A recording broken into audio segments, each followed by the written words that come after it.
AITA for telling my coworker their special diet is just an excuse to avoid contributing at potlucks?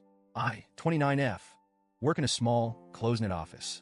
There are about 15 of us total, and we're all pretty friendly. Our office is the kind of place that really values team bonding events. Think escape rooms, pizza Fridays, and most importantly, potlucks. Now, I'll admit it, I love a good potluck. There's something special about seeing what everyone brings, trying new dishes, and sharing food. It's like this unspoken way of showing care. Sue brings her famous buffalo dip. Tom always shows up with his incredible smoked ribs, and I've got my lasagna that everyone raves about. More on that later. We usually plan these potlucks a couple of weeks in advance, so no one's blindsided. And the rule has always been simple. Bring something to share. It doesn't have to be fancy. If you're not a cook, pick up chips, cookies, or soda from the store. Just contribute. It's more about the effort than anything else. Enter Jake, 34M. Jake joined our office about a year and a half ago. At first, he seemed nice enough, quiet, kind of a keeps-to-himself guy, but perfectly polite. The potluck issue didn't come up right away because our first couple of events happened when he was still new, and people cut him some slack. But as time went on, something became very clear. Jake never brings anything. Ever. Now, before anyone jumps on me, I want to make something crystal clear. I have zero issues with people who have dietary restrictions. Allergies? Totally valid. Vegan? Cool. Gluten-free? Do your thing. I'm not the just eat it, it's fine person. I respect people's choices and needs. But Jake? Jake claims to follow a special diet. That's what he calls it, special. He's never explained what it is. Not once. At every potluck, when people ask what he brought, he gives this vague shrug and says, "Oh, I have a special diet, so I can't really contribute." Sometimes he adds something like, "It's hard to find foods I can eat," but here's the kicker. He eats everyone else's food. And not like, "Oh, I'll just have a little salad or some fruit," kind of eating. No. Jake goes all in.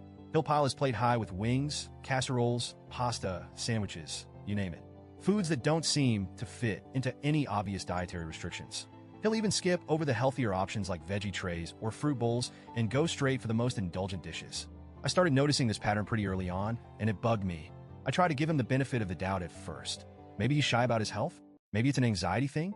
But it's been a year and a half, and at this point, it feels less like a special diet and more like a special excuse.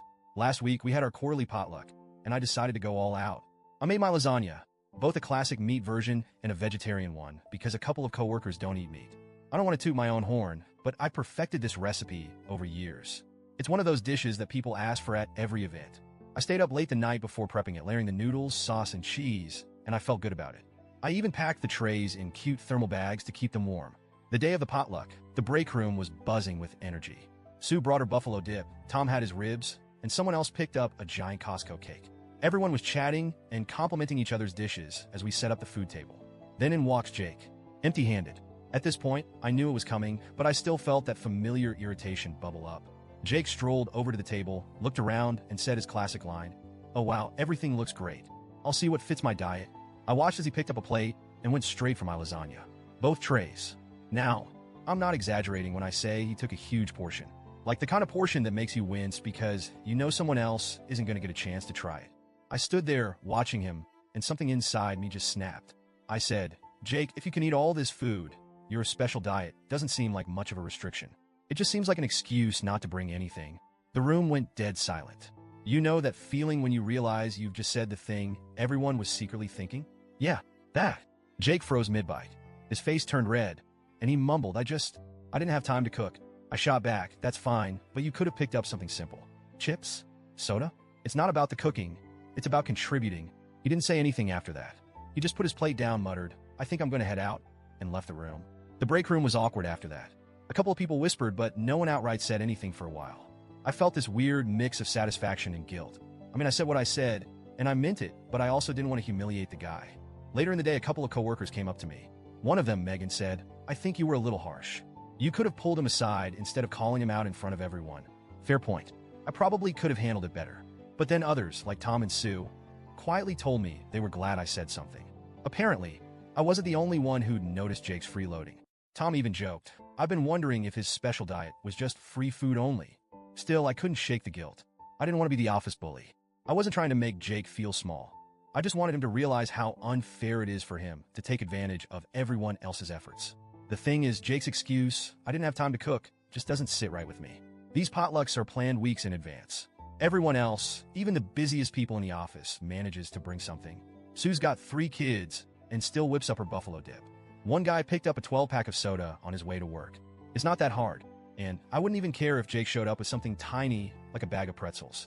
I really wouldn't. It's not about the value of what you bring, it's about the effort. But Jake, he's been skating by for over a year, taking full advantage of everyone else's generosity. And yeah, maybe I shouldn't have snapped at him publicly, but I honestly feel like he needed to hear it. The office has been a little weird since then. Jake didn't show up for the last couple of days, and I've been wondering if I owe him an apology. On one hand, I think I could have handled the situation more tactfully. I'm not proud of embarrassing him. But on the other hand, I stand by what I said. Potlucks are about sharing, and it's not fair for one person to take without giving. It's basic courtesy. So, Reddit, AITA for calling out Jake in front of everyone? Should I have spoken to him privately instead? Or was I justified in saying something, given how long this has been going on?